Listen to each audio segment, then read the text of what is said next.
Hi, my name is David. I'm a friend of both Sharon and Hope Communities, and as you know, they've been doing a series of book reviews using different individuals to recommend books, and so I want to take this opportunity to recommend two books.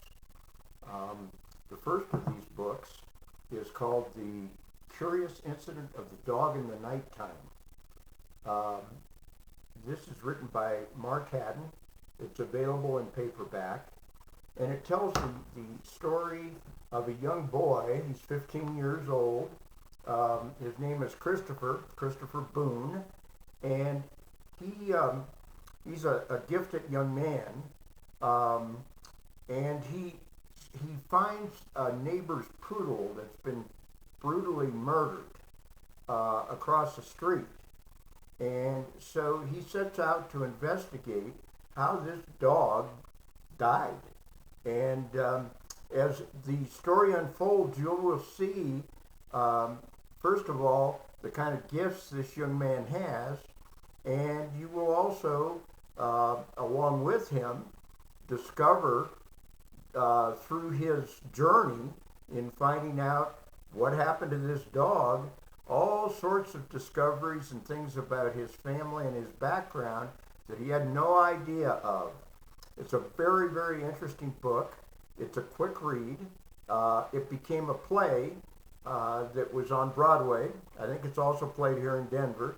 And it's a highly entertaining book that will, I think, hold your attention throughout. The second book is called The Rosie Project. And it's written by an Australian author, Graeme Simsion. And this book was written about 7 years ago.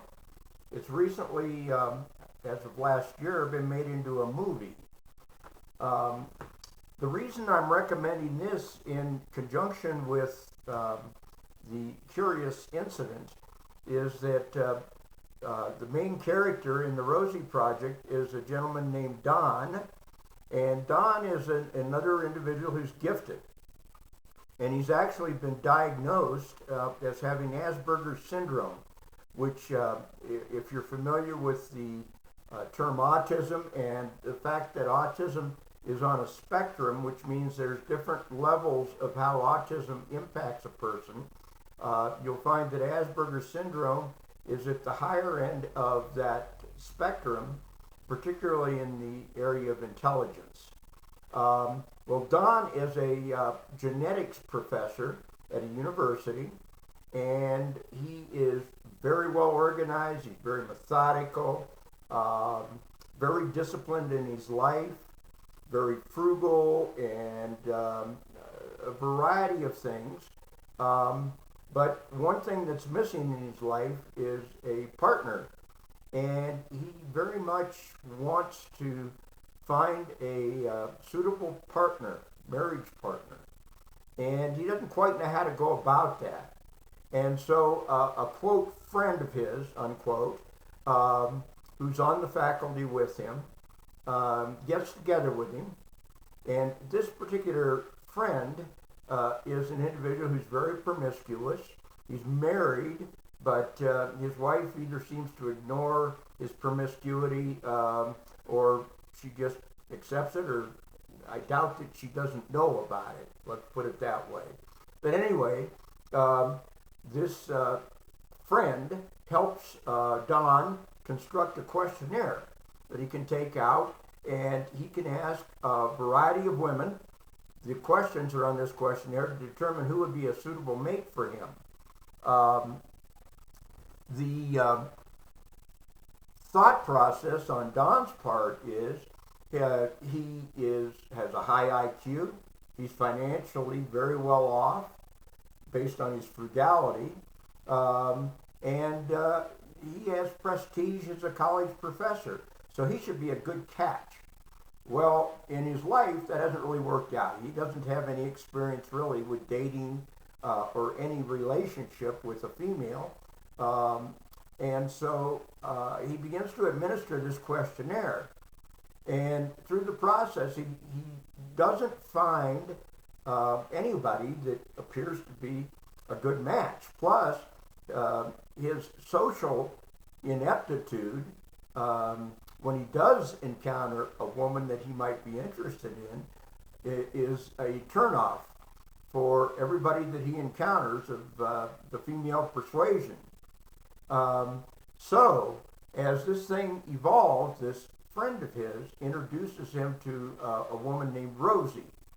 And Rosie doesn't match any of the yes answers on his questionnaire, and so he immediately discards her in terms of a potential partner.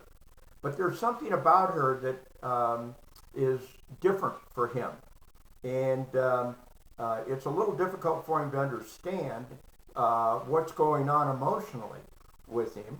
But again, he's pretty much rejected any idea of any lasting relationship with Rosie.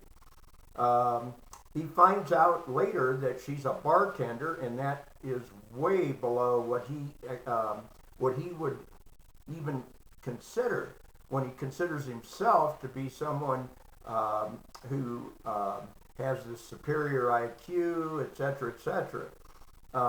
Well, Rosie engages him in a search for her biological father, and it involves a search process, a research search process that involves genetics, just like Don is a genetic professor.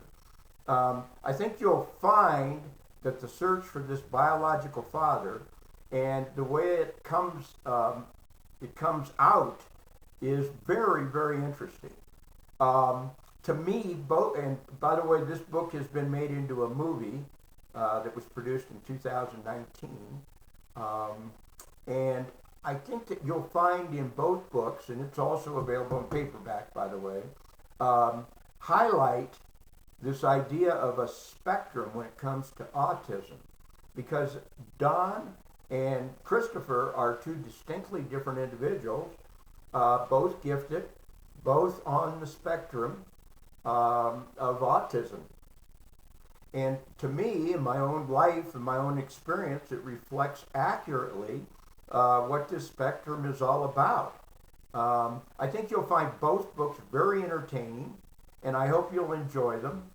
Thank you for letting me review these with you, and enjoy.